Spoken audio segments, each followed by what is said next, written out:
Hello Primary 2-3. Here is our science lesson for Tuesday the 2nd of February. And today's learning intention is to know what a food chain is. To know what a food chain is. Now this comes after our learning about plants and animals. We did lots of work on identifying different animals such as mammals, birds, reptiles, amphibians, fish. And we've also done some work at looking at plants and the parts of plant and what animals and plants need to survive. Do you remember some of the things that a plant needs or an animal needs to survive?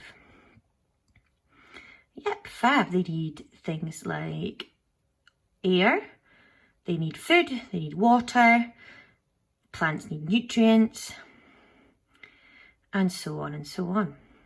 So today we're looking at a food chain. A food chain. What do you think that word means? Have a wee think. Food chain. Remember, you can pause the video if you want to speak to anyone at home.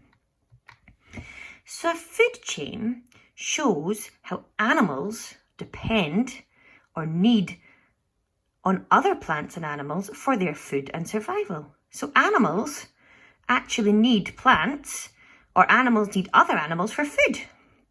Can you think of other animals that might eat plants? Yeah, we've got rabbits, they might eat grass. What about other animals that eat other animals?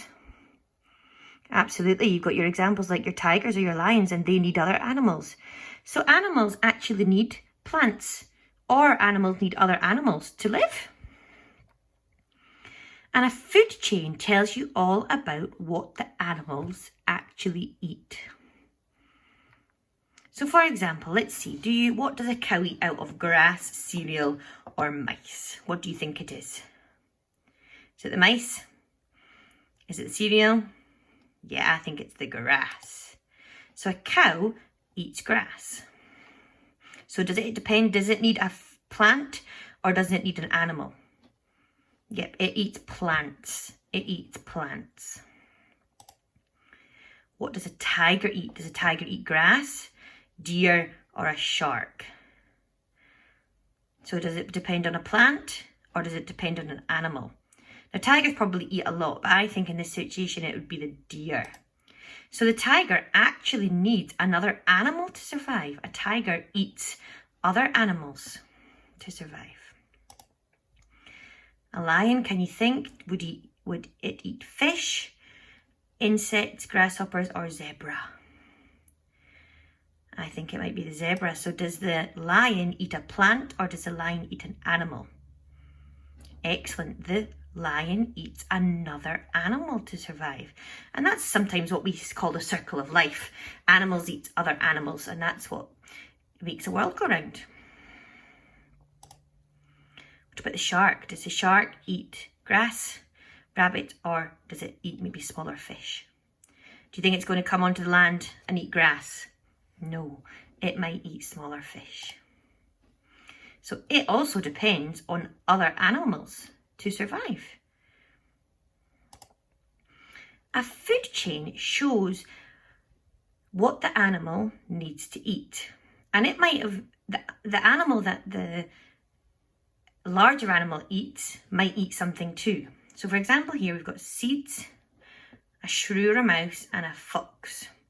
And we're going to pop some arrows in to show that the direction that the energy is transferred. So this doesn't say that the seeds eat the shrew. This means that the seeds are eaten by the shrew and the shrew is then eaten by the fox.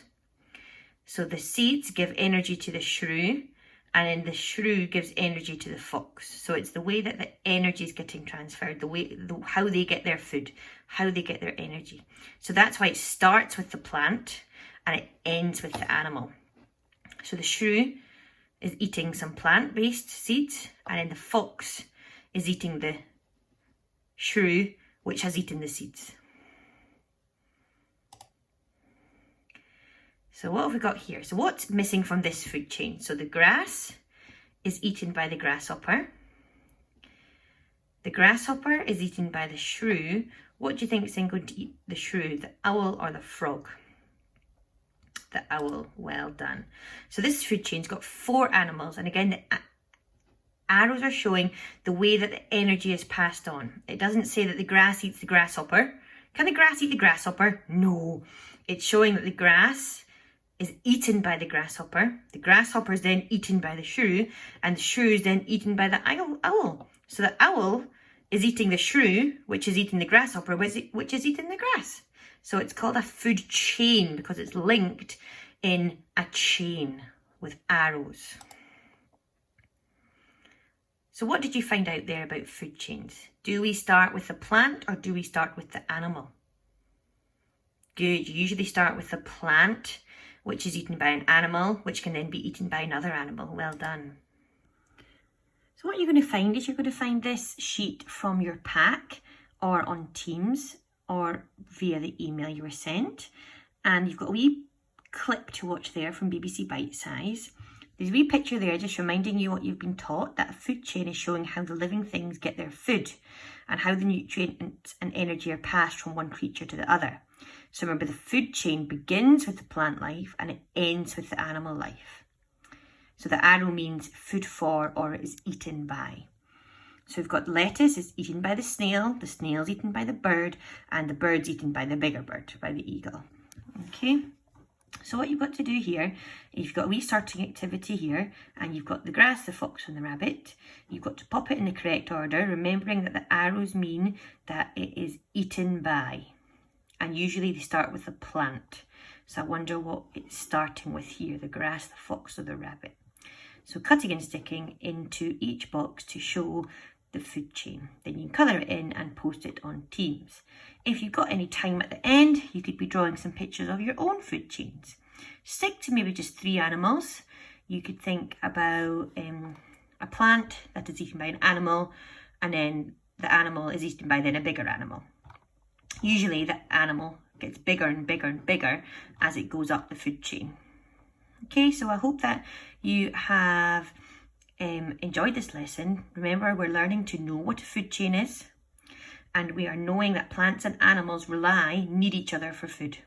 So if there wasn't that plant life at the top, then the snail would have no food, then the bird would have no food, then the eagle would have no food. Okay, so all of the plants and animals are really important in the food chain. So I hope you enjoyed that, and I'll see you all later. Bye.